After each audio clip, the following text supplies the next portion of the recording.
পুষ্টিগুণে ভরপুর মিষ্টি কুমড়ো আর পুঁইশাক। মিষ্টি কুমড়ো আর পুঁইশাকে আছে প্রচুর পরিমাণে ভিটামিন, যা আমাদের শরীরের জন্য কিন্তু খুবই উপকারী। তো আজকের ভিডিওতে জানতে পারবে যে এই মিষ্টি কুমড়ো আর পুঁইশাকে কী কী উপকারিতা আছে, আর খুব সহজভাবে আমি এই রান্নাটা করব। এই রেসিপিটা থাকলে না দুপুরে গরম ভাতের সাথে আর অন্য কোনো কিছুই লাগবে না, পুরো এক থালা ভাত কিন্তু নিমিষেই শেষ হয়ে যাবে। তো চলো বন্ধুরা, কথা না বাড়িয়ে মূল প্রসেসে যাওয়া যাক। নিয়েছি দেখো এখানে মিষ্টি কুমড়ো এক ফালি, আর নিয়েছি পুঁই শাক। পুঁই শাকগুলো দেখো কত কচি, একেবারে লকলকা। তবে এই পাতাগুলো কিন্তু ভালো করে আগে দেখে নিতে হবে। নিয়ে এই আস্ত পাতা আর কি আমি ধুয়ে নেব। তো পাতাগুলো পান পাতার মতো কিন্তু একটা একটা করে পাতাগুলো ছাড়িয়ে নেব, নিয়ে কিন্তু ধুয়ে নেব। চিকিৎসক ও পুষ্টিবিদরা নিয়মিত সবুজ শাক আর রঙিন সবজি খাওয়ার পরামর্শ কেন দেন?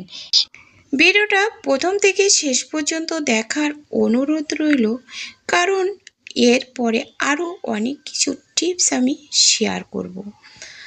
তো তোমার পরিবারের জন্য অনেক উপকারে আসবে, আর জেনে নেব অনেক গুণাবলী। পুঁই শাকে আছে ভিটামিন এ, যা চোখ ভালো রাখতে সাহায্য করে, আর ভিটামিন সি রোগ প্রতিরোধ ক্ষমতা বাড়ায়।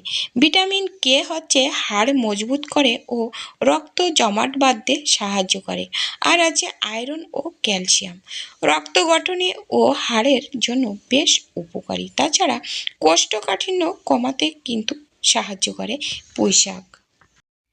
পাতা আর ডাঁটাগুলো এভাবে ছোট ছোট করে কেটে নেব। ডাঁটাগুলো দেখো একটু আঁশগুলো একটু আর কি ছুলে ছুলে নেব, যেগুলো একটু শক্ত হয়েছে। এগুলো তো খুব কচি আছে তারপরেও।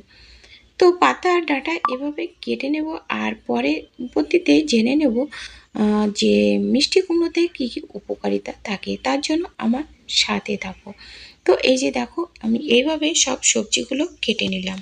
সবজি কাটা হয়ে গেছে, মিষ্টি কুমড়ো কেটে নিলাম। তো দেখো এখানে আমি আর কি কি নিয়েছি রান্না করার জন্য। নিয়েছি দেখো পেঁয়াজ কেটে নিয়েছি, আর নিয়েছি রসুনগুলো একটু থেতো করে নিয়েছি, আর কাঁচা লঙ্কা চেরা, আর মিষ্টি কুমড়ো। তো দেখো নিয়েছি কিন্তু প্রেশার কুকার। আমি এই প্রেশার কুকারে একটু সেদ্ধ করে নেব। তার জন্য আমি দিয়ে দিলাম হাফ গ্লাস মতো জল, কারণ পুঁই শাকের ডাঁটাটা সেদ্ধ হতে অনেক সময় লাগে। তো এজন্য প্রেশার কুকারে আমি সেদ্ধ করে নেব। তো দুটো সিটি দিলে কিন্তু প্রেশার কুকারে সেদ্ধ হয়ে যাবে। পুঁই শাক করা দেওয়া হয়ে গেছে, তো এই সাথে মিষ্টি কুমড়ো দিয়ে দিচ্ছি, আর চেরা কাঁচা লঙ্কা। তো এই চেরা কাঁচা লঙ্কা দিয়েই রান্না হবে। তো এই একসাথে দিয়ে দিচ্ছি যাতে করে আর কি সেদ্ধ হয়ে যায়, গ্যাসটা আমার কম পড়ে। দিয়ে দিলাম স্বাদ মতো লবণ, আর পরিমাণ মতো হলুদের গুঁড়ো দিয়ে এবার একটু হাত দিয়ে মিশিয়ে দেব। হাত দিয়ে মিশিয়ে দেওয়া হয়ে গেছে, তো এবার প্রেশার কুকারে চাপাটা লাগিয়ে দেব। দিয়ে কোনো রকমের দুটো সিটি উঠলে কিন্তু গ্যাসটা বন্ধ করে দিতে হবে। তো এই যে চাপাটা লাগানো হয়ে গেছে, তো গ্যাসের পরে দিয়ে দিলাম। দুটো সিটি দেওয়ার পরে দেখো চাপা খুলে নিলাম। নিয়ে এবার দেখো চেক করে দেখছি, দেখো কেমন সেদ্ধ হয়েছে। তো ডাঁটা আর মিষ্টি কুমড়ো সব কিছু সেদ্ধ হয়ে গেছে। তো এবার দেখো গ্যাসের পরে প্যান বসিয়ে দিলাম। প্যানটা শুকালে দিয়ে দিলাম একটু সরিষার তেল। তেলটা একটু গরম হলে এই তেলের ভিতরে দিয়ে দেব দুটো শুকনো লঙ্কা একটু ছিঁড়ে, একটু নাড়াচাড়া করে ভেজে নিয়ে দিয়ে দিলাম গোটা জিরে আর থেতো করা রসুন। রসুন দিয়ে একটু নাড়াচাড়া করে এরপরে দিয়ে দিলাম পেঁয়াজ কুচি। বন্ধুরা, এইভাবে যদি শাকটা রান্না করা যায়, তো যারা খেতে চায় না শাক, তারাও কিন্তু আঙুল চেটে পুটে খাবে। খেতে কিন্তু দারুণ লাগে। দিয়ে দিলাম হাফ চামচ জিরে গুঁড়ো আর হাফ চামচ সরিষার গুঁড়ো। তো আগে থেকে গুঁড়ো মশলা ছিল, সেই মশলা দিয়ে একটু নেড়ে চেড়ে কষিয়ে নেব। তো এর ভিতরে দিয়ে দিলাম একটু জল। পুঁই শাক সেদ্ধ করার যে জল আছে, সেই জল দিয়ে একটু নেড়ে চেড়ে কষিয়ে নেব। তো এর ভিতরে দিয়ে দিলাম একটু লবণ আর হলুদ। একটু জল দিয়ে কষিয়ে নিচ্ছি, যেহেতু মশলাটা পুড়ে যেতে পারে এজন্য। তো দেখো মশলাটা কষানো হয়ে গেছে, তো এবার সেদ্ধ করা মিষ্টি কুমড়ো আর পুঁই শাক দিয়ে দিলাম, দিয়ে এবার নেড়ে চেড়ে রান্না করে নেব। এবার জেনে নেব যে মিষ্টি কুমড়োতে কী কী গুণাবলী আছে। মিষ্টি কুমড়োতে থাকে ভিটামিন এ, যা চোখের জন্য খুবই উপকারী, আর আছে ভিটামিন সি, যা রোগ প্রতিরোধ ক্ষমতা বাড়ায়, আর আছে ভিটামিন ই, ত্বকের জন্য খুবই ভালো।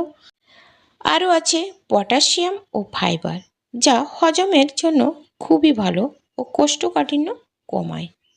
তো বন্ধুরা, আজকের ভিডিওটা কেমন লাগলো কমেন্ট করে জানাতে কিন্তু ভুলো না। একটা লাইক দিতে ভুলে গেলে একটা লাইক করে দিও। আর নতুন বন্ধুরা আমার চ্যানেলটা সাবস্ক্রাইব করে পাশে থাকা বেল আইকনটিতে ক্লিক করে রেখো, তাহলে পরবর্তী ভিডিও আপলোড হলে নোটিফিকেশন পেয়ে যাবে।